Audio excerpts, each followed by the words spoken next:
할렐루야. 태국의 김장원 선교사입니다.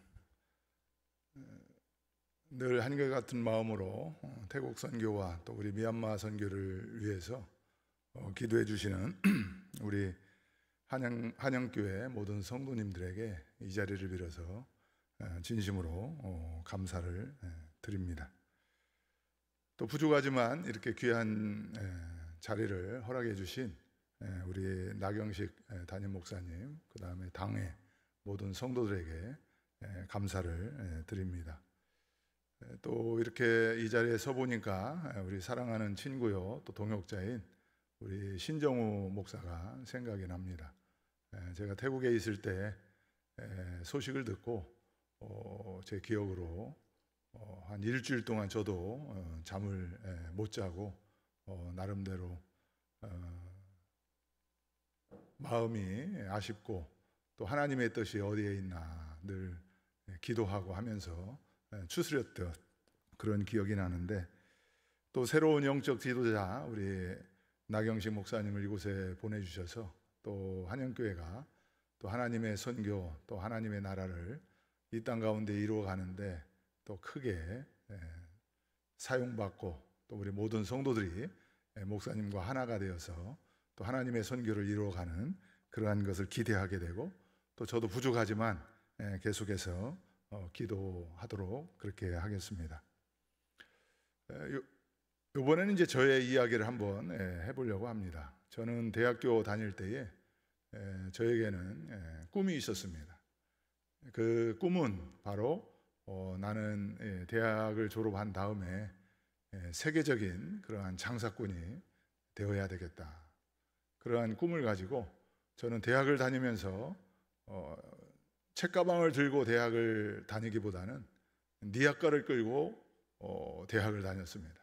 그래서 니아까에다가 고추, 양파, 감자, 각종 채소 이런 마늘을 잔뜩 싣고 거기다 이제 비닐으로 덮어놓고 이제 수업은 오전 수업으로 가능하면은 맞춰서 하고, 오후 한 4시가 되면은 니아까를 끌고 그 대학 지역의 동네를 끌고 다니면서 장사를 했습니다. 참 장사하는 게 너무 재미있었어요. 돈 버는 것도 재밌고 또 돈 쓰는 것도 더 재밌고 또 남들한테 돈이 있으니까 또 베풀 수 있어서 너무나 좋았습니다. 그렇게 이제 하는데 하루에 한 2-3시간 장사하는 겁니다. 그 당시에는 맞벌이 부부가 많이 없어서 집에서 이제 그 저녁 준비를 하는 분들이 제가 이제 니아까를 끌고 감자 사라고 고추 사라고 마늘 사라고 전구지 사라고 하면 이제 동네에서 아줌마들이 나와서 삽니다.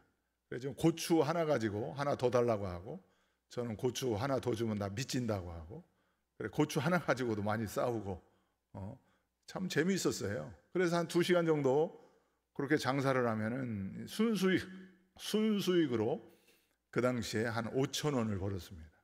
그 당시에 5,000원이라고 하는 돈은 대학교에서 한 끼에 밥을 사 먹는데 한 끼에 500원이었습니다.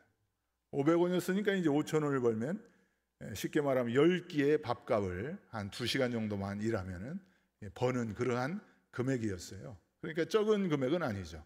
하루 종일 하는 것도 아니고 또 오후에 한 2-3시간만 일을 하게 되면 참 한 5,000원을 벌으니까 그 대학생으로서는 그걸로 학비 내고 또 헌금도 하고 또 쓰고 싶은데 쓰고 또 다른 친구들한테 뭐 사주기도 하고, 이렇게 하니까 스스로 너무나 뿌듯하고 내 스스로가 자랑스럽고, 그리고 나는 다른 사람들이 뭐라고 하든 전혀 창피하지가 않았어요.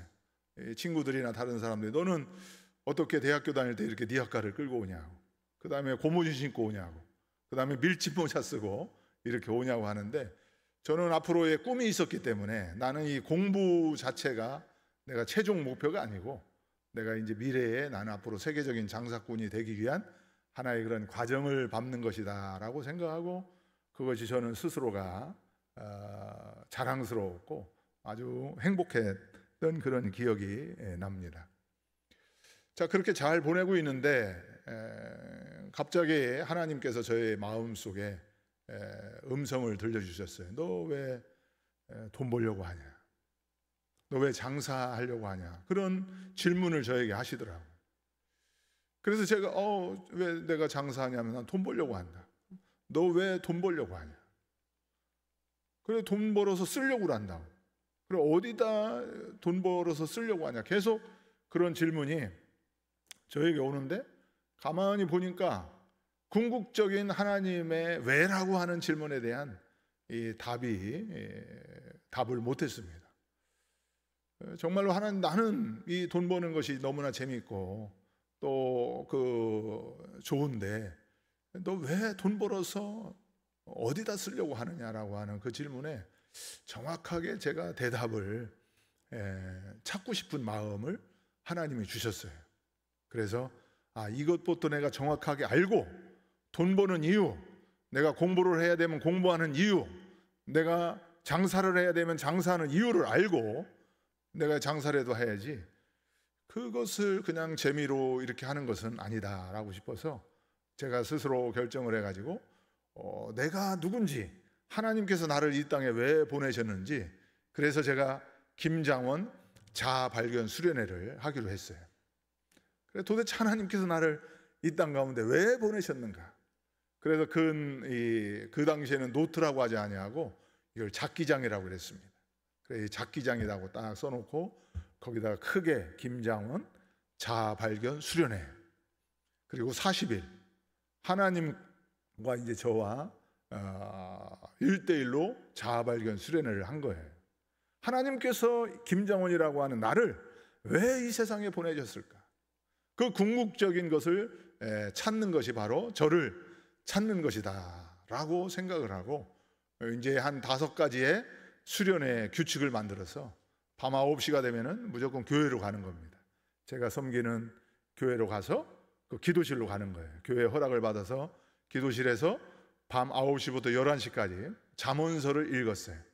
왜냐하면 잠언서는 지혜서라고 했기 때문에 잠언서를 읽다 보면 하나님께서 지혜를 주실 것이다. 네가 이 땅에 왜 태어났는지, 왜 장사를 해야 되는지, 왜 돈을 벌어야 되는지. 그래 2시간 동안 읽고 그 다음에 밤 11시부터 밤 12시까지는 이제 하나님이 주시는 그 마음, 감정, 느낌, 소감, 또 말씀을 통해서 주시는 은혜들을 노트에다 적는 겁니다. 1시간 동안 적고 또 적고. 그래서 12시가 되면 또 그것도 하나의 규칙이에요. 그냥 바닥에서 자는 게 아니라 그 기도실, 지하 기도실에 장의자에서 자는 겁니다. 그 다음에 새벽 4시에 일어나는 것도 규칙이고. 그래서 새벽 기도에 참여해서 제가 교회 허락을 받아서 모든 창문을 다 열고 강대상 닦고 또 교회에 불 켜놓고 하는 사찰 집사님이 하는 그 일을 내가 40일 동안 대신하겠다. 그리고 새벽 기도 참여하고 새벽 예배 끝난 다음에 개인 기도 또 2시간 하고 그 다음에 아침 금식을 하고 그 다음에 이제 학교로 또 니아까 끌고 학교로 가는 겁니다. 그래서 이제 이 40일을 정말로 하나님의 은혜로 하루도 빠지지 아니하고 그대로 제가 지금 말한 그대로 40일을 했어요. 이제 40일째 마지막 날입니다. 마지막 날 제가 이제 마찬가지로 9시부터 11시까지 잠언서를 읽고 1시간 동안 이제 쓰면서 정리를 했죠. 하나님께서 나를 40일 동안에 해줬는데 그때까지 뭐 특별한 뭐 감동이라든지 그런 느낌이라든지 그 해답이 없었어요. 근데 이제 제가 이제 쓴 노트를 이렇게 좀 뒤적뒤적하고 또 쓰기도 하고 마지막에 이제 12시가 되는 그 순간에 제 노트를 이렇게 써놓은 것을 보니까 거기에 뭐라고 써 있느냐면은 나는 선교사다. 나도 모르는 순간에 내 글씨체로 내가 선교사라고 하는 게 내 작기장에 자아발견 수련회 작기장에 그게 써 있는 거예요. 그래서 저는 선교 선자도 몰랐습니다.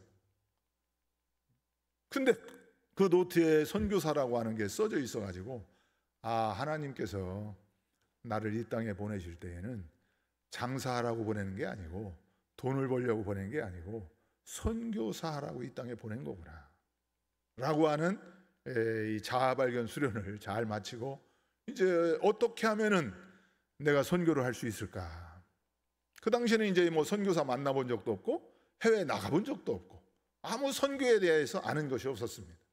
근데 이제 많은 분들이 제가 선교사를 하려고 한다고 하니까, 그럼 선교사를 하려고 하면은 먼저 신학을 하라고 하더라고요. 신학 공부를. 그래서 저는 신학에 대해서 관심이 없었어요.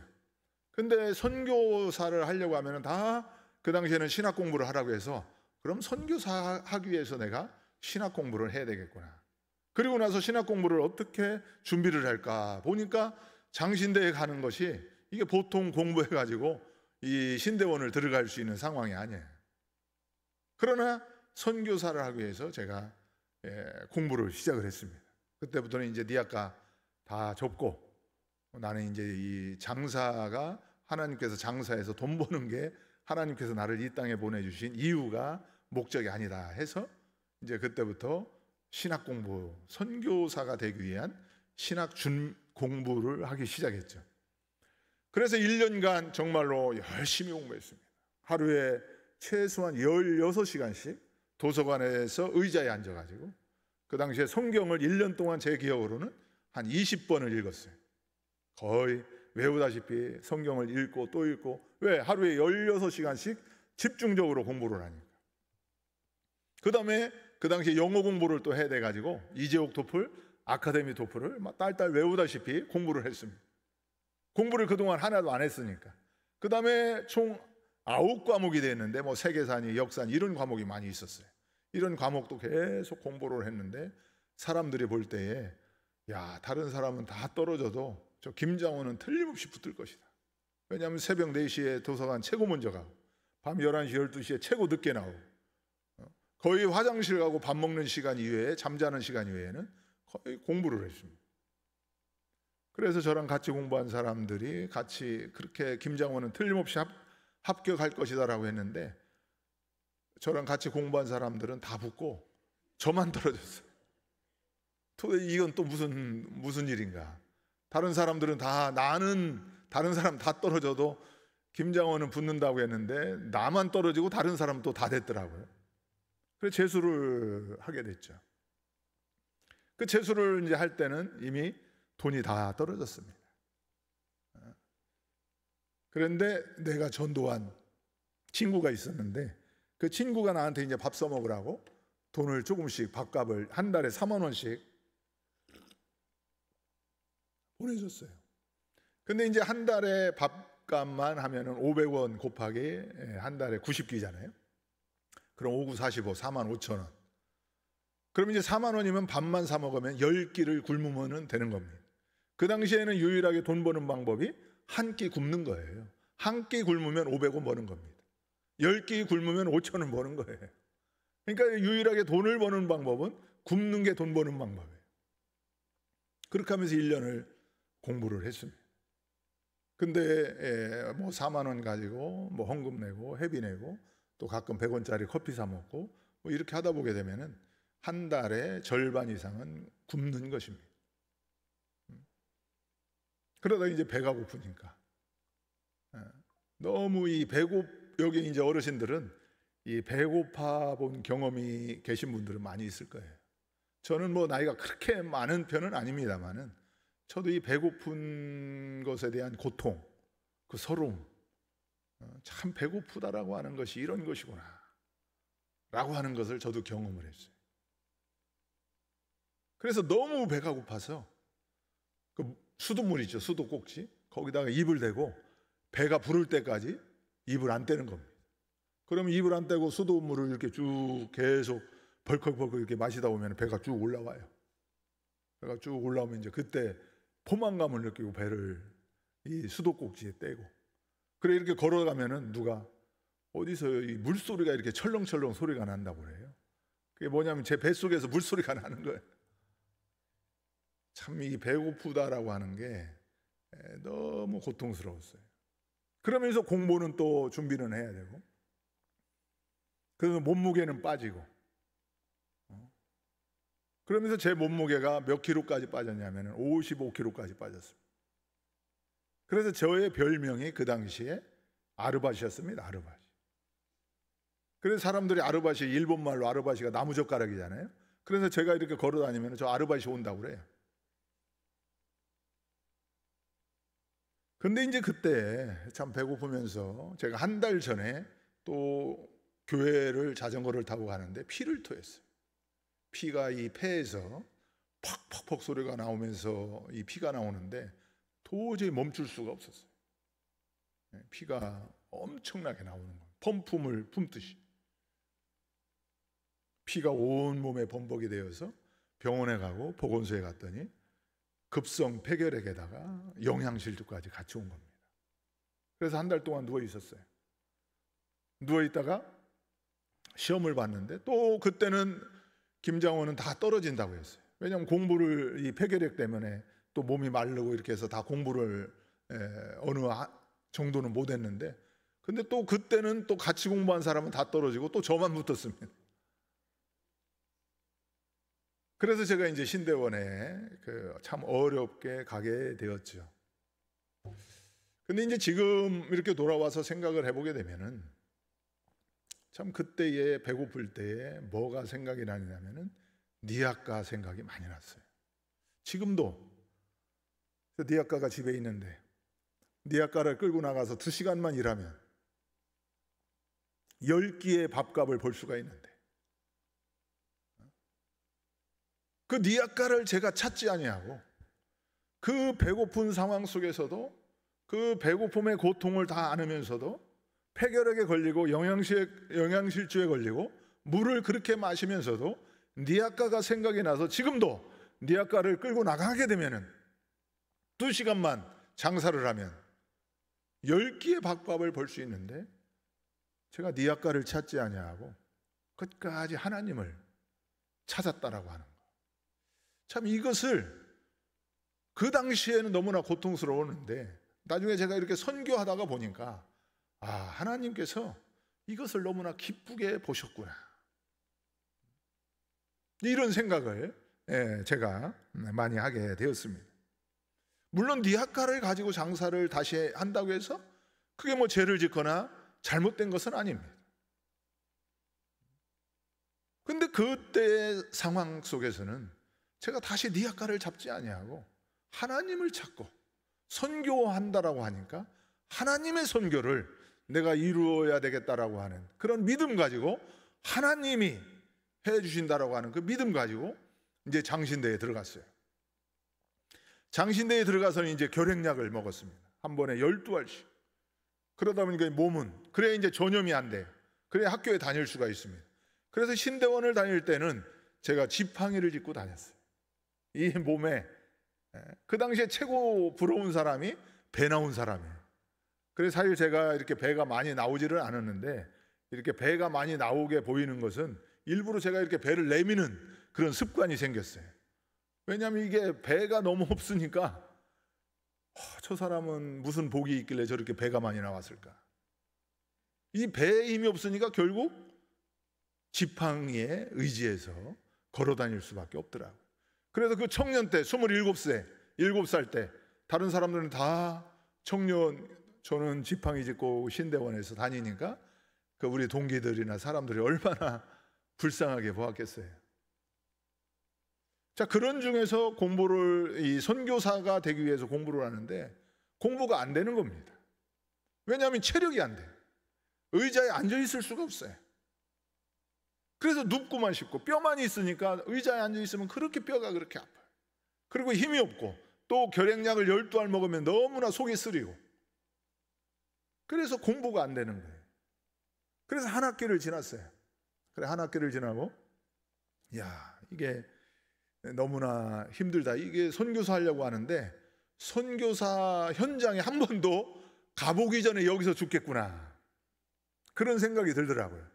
그런 생각이 드는데 마침 2학기 때 장신대에서 사람들이 웅성웅성 모여가지고 어떤 광고판을 막 읽고 있더라고요.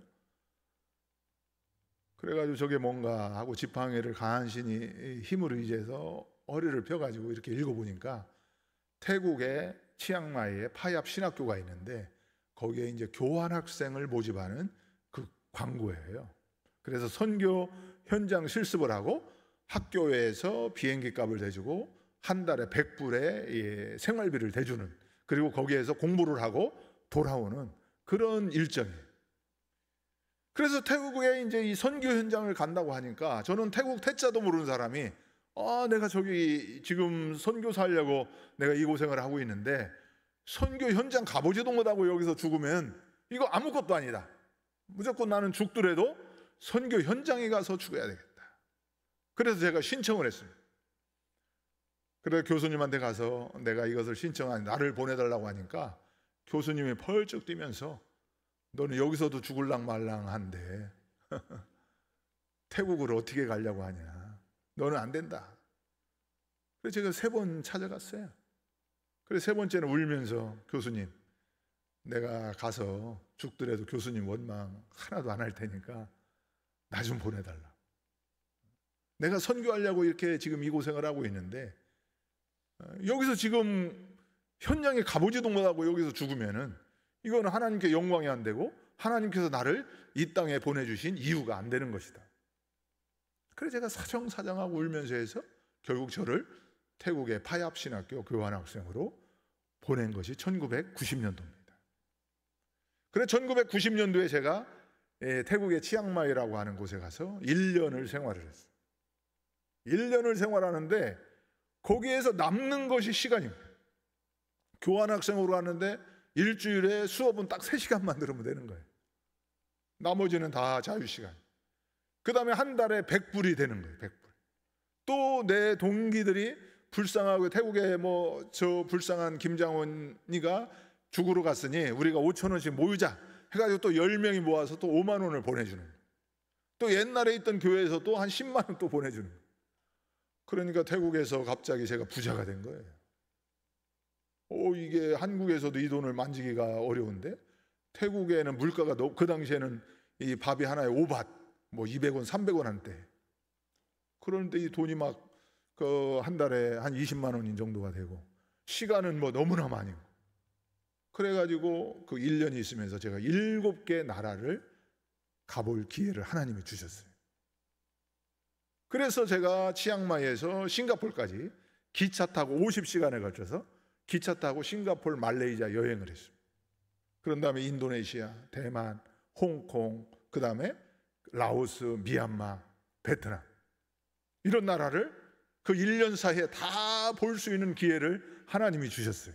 그리고 저는 태국 가서 결핵약을 안 먹었습니다. 나는 이제 선교지에 왔기 때문에 여기서 죽든지 말든지 이건 하나님께서 알아서 책임져 주시고 나는 이 결핵약이 너무 속이 쓰리니까 나는 이거 더 이상 못 먹겠다. 그리고 거기 가서는 결단하고 먹지를 않았어요.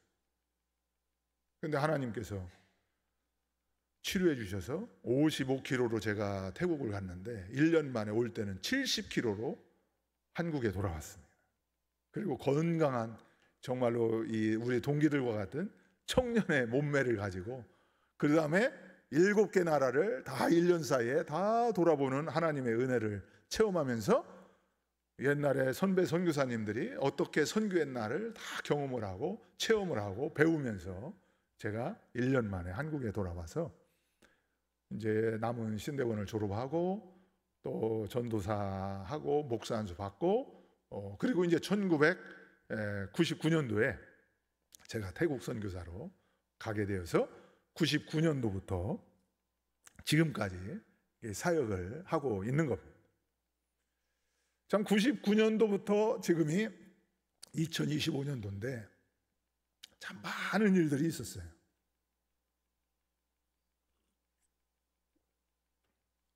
위기들이 많이 있었습니다.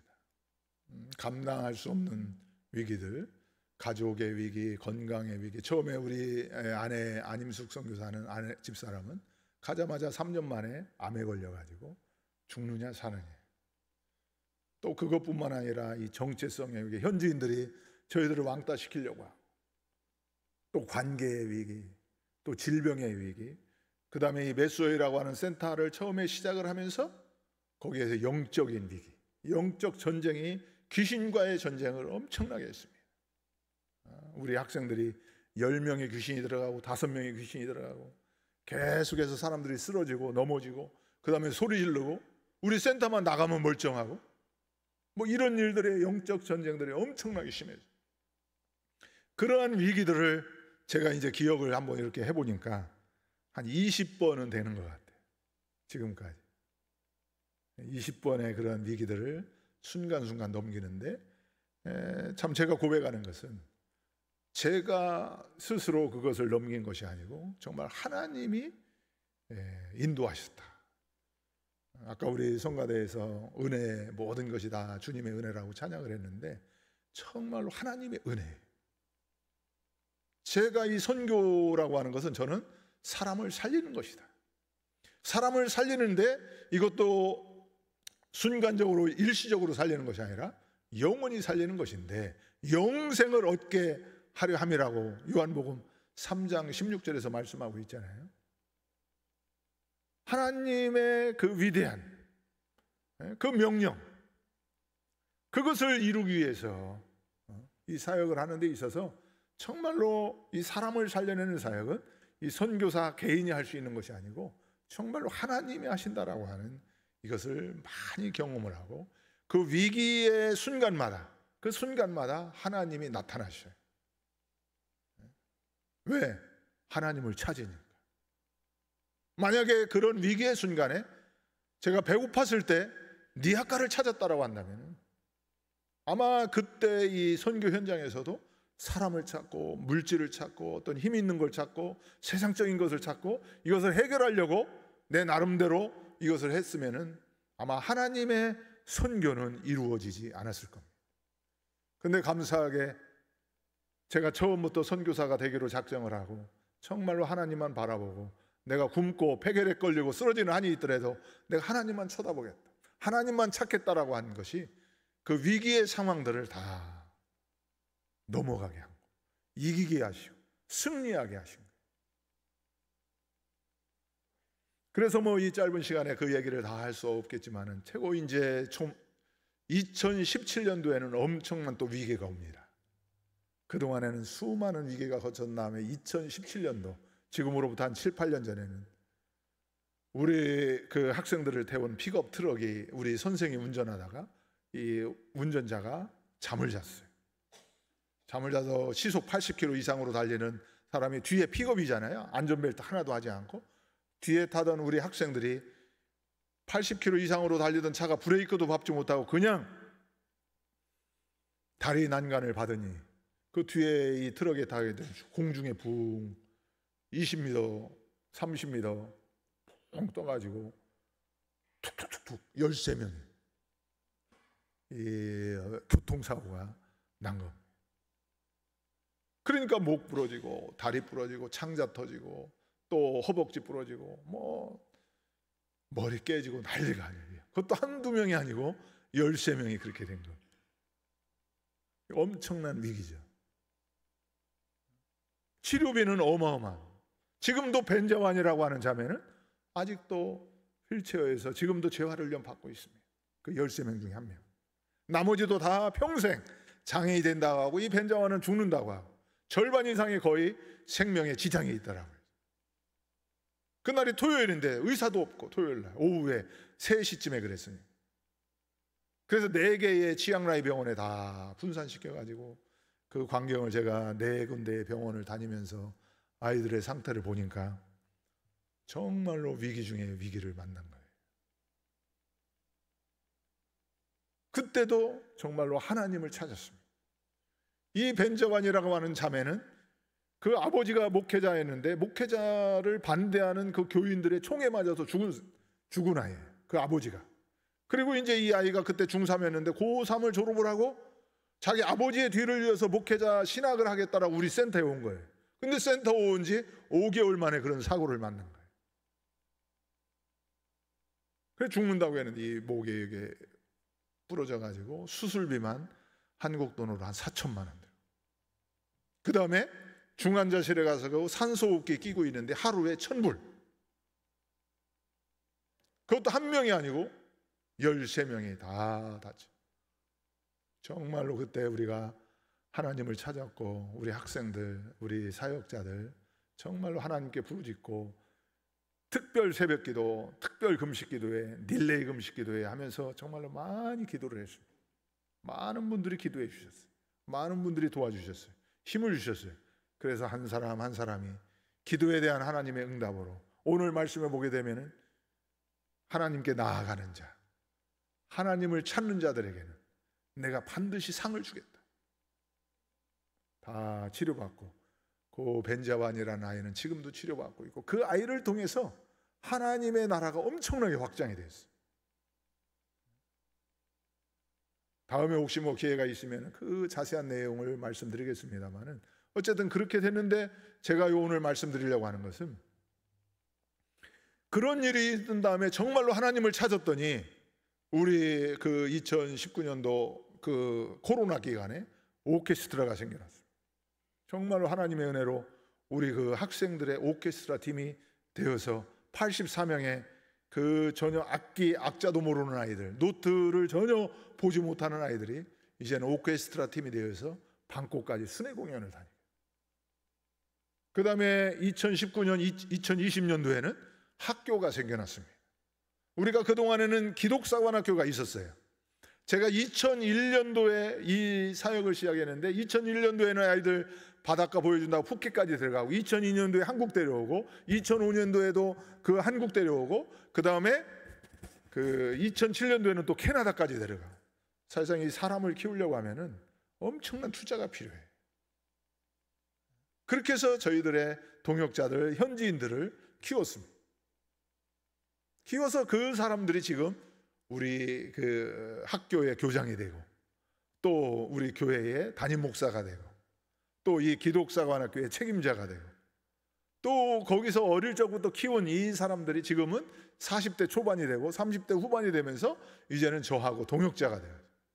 그래서 제가 없는 가운데에서도 이 사람들이 오히려 더 일을 잘하고, 그러면서 시리 산티숙이라고 하는 유치원, 초등학교, 중학교, 정규 학교가 생겨나. 여기에 이제 400명이라고 하는 또 학생이 생겨나. 기독사관학교는 기독사관학교로 있고, 오케스트라가 있고.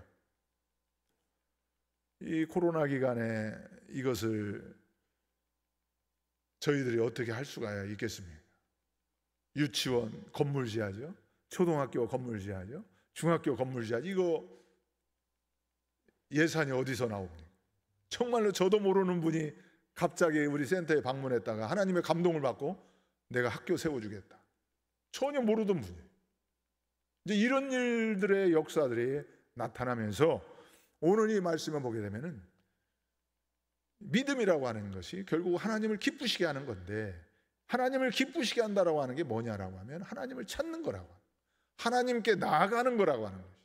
어떠한 우리도 인생을 살면서 선교 현장뿐만 아니라 여기 계신 분들도 다 이야기를 들어보고 간증을 들어보면은 삶에 있어서, 인생에 있어서 지금까지 살아오시면서 그 과정마다 얼마나 어려운 부분들이 많이 있었겠습니까? 저보다 더 많은 분들도 많았었겠죠. 그러나 그때마다 결국 하나님을 찾고, 하나님께 매달리고, 하나님께 기도하고, 하나님께 나아가고, 하나님께서 도와달라고, 하나님께서 해결해 달라고. 그래서 지금 여기 앉아 계신 분들도 여기까지 오신 거 아니겠어요? 우리가 저절로 되는 것은 없습니다. 이 세상에 공짜는 없는 것 같아요. 우리가 살아온 인생이나 저도 이렇게 선교 사역을 이렇게 하다 보게 되면은 공짜로 되고 저절로 되고 이런 것은 없는 것 같아요. 그 과정들이 다 필요한 과정들이 있어서 그것을 우리가 어떻게 반응하느냐, 어떠한 태도로 그것을 해석하느냐. 현상은 똑같은데 그것을 우리가 어떻게 반응하냐, 이것이 저는 믿음이라고 생각을 합니다. 이 선교에 있어서의 두 가지의 축이 있어요. 저는 이 두 개의 기둥이 있는데, 첫 번째 기둥은 선교에 있어서 지속성입니다. 선교는 주님 오시는 그날까지 지속되어야 된다. 우리 한영교회도 주님 오시는 그날까지 이 하나님의 이 선교 사역을 멈추지 말고 포기하지 말고 계속 지속할 수 있는 그러한 은혜가 꼭 있으시기를 바랍니다. 또 하나의 큰 기둥은 확장성입니다. 그것은 뭐냐면은 하나님의 선교는 세상 끝까지 확장되어야 된다. 세상 끝까지. 계속 어느 정도 됐다고 이 정도면 됐다, 이게 아닙니다. 그래서 지속 확장 가능한 선교, 저는 이제 이 부분을 두고 계속 기도하면서 준비해 왔어요. 근데 감사하게 그 학교가 생기고 기독사관을 통해서 사람들이 세워지면서 이 지속 확장 가능한 선교의 시스템이 갖춰지게 된 겁니다. 그래서 이 정규학교가 생기면서 태국 교육부로부터 모든 재정적 지원을 받고, 또 이 기독사관학교는 우리가 재정적으로 후원을 해서 계속 그 믿음과 실력을 겸비한 교사들을 양성을 하고, 그래서 여기서 교사들을 양성한 그 교사들, 믿음의 교사들, 실력 있는 교사들이 이쪽 학교에 와가지고, 이 학교를 세우면서 제가 깜짝 놀란 것은, 얼마 전에 산에서 학부형들이 내려와가지고, 나도 모르는 사람이에요. 근데 갑자기 내 손을 잡더니만 나더러 너무 고맙다는 거예요. 그래서 당신이 누군데 나더러 고맙다고 하냐? 그랬더니 내가 이 학교 학생의 자기가 학부형이라는 거예요. 근데 왜 고맙냐 그러니까, 자기가 이 지역에 기독교 학교가 세워지기를 10년을 기도했다는, 10년. 그 소리를 듣는데, 이 학교가 그냥 세워진 게 아니구나. 우리 메소이라고 하는 지역은 읍내입니다. 8만 명이 살아요. 근데 희한하게 거기를 제가 그 컨설팅을 해보니까 8만 명 중에 그 메소이라는 지역에 예수 믿는 사람이 몇 명인지 아세요? 2만 명입니다. 2만 명. 25%예요. 태국 전 지역에는 태국 기독교의 역사가 198년에 아직도 1%가 안 돼요. 0.7%밖에 안 돼요. 근데 우리 지역은 25%의 기독교인이 하나님께서 준비해 놓은 거예요. 근데 그 사람들이 기독교 학교가 없으니까 다 불교 학교를 보내요. 그러니까 기독교인 믿음이 있는 그러한 부모님들은 이곳에도 기독교 학교가 좀 세워졌으면 좋겠다라고 기도를 했던 거예요.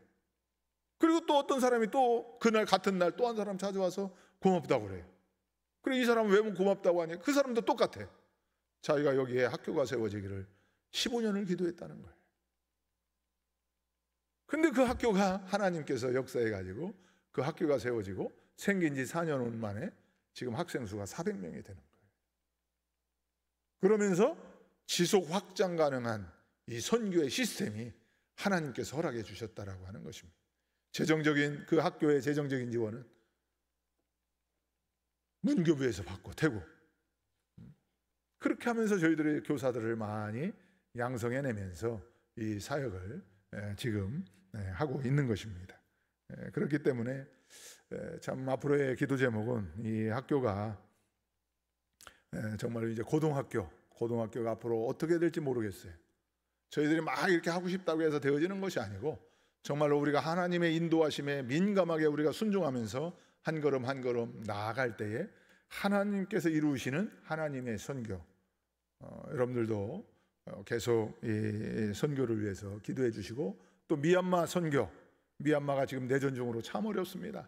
얼마 전에 한 2달 전에도 지진이 나가지고, 한 달 반 전에 지진이 나서 미얀마 사람들이 만달레이에서 엄청나게 많은 사람이 죽었어요.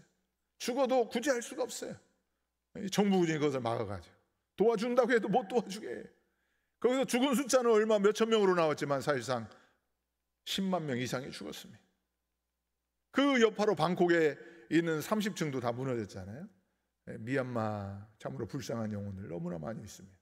이 미얀마 영혼들을 위해서 여러분들 계속 기도해 주시고, 또 우리 태국에 아직도 복음화가 안 되어서 내가 어디서 왔는지, 무엇을 위해서 사는지, 어디로 가고 있는지 모르는 방황하는 그런 불쌍한 영혼들이 너무나 많이 있습니다.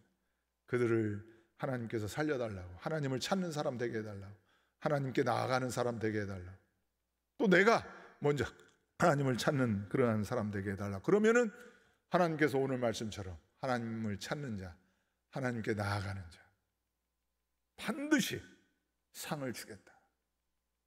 이 약속을 여러분 믿으시기를 바랍니다. 오늘 영상 보고 제 말씀 마치도록 하겠습니다.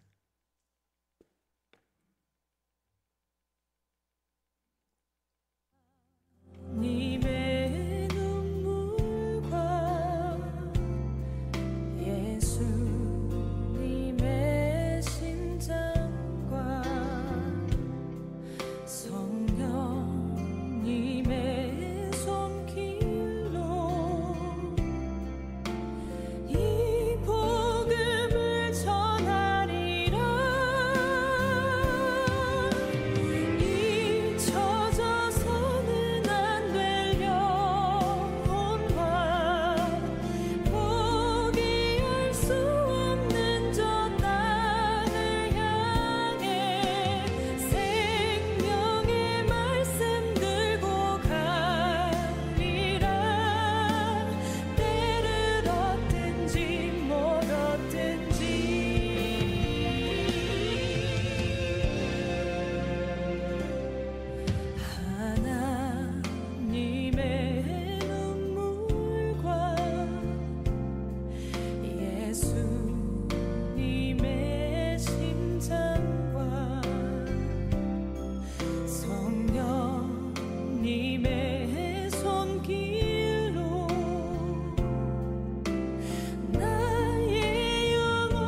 다 함께 찬송가 447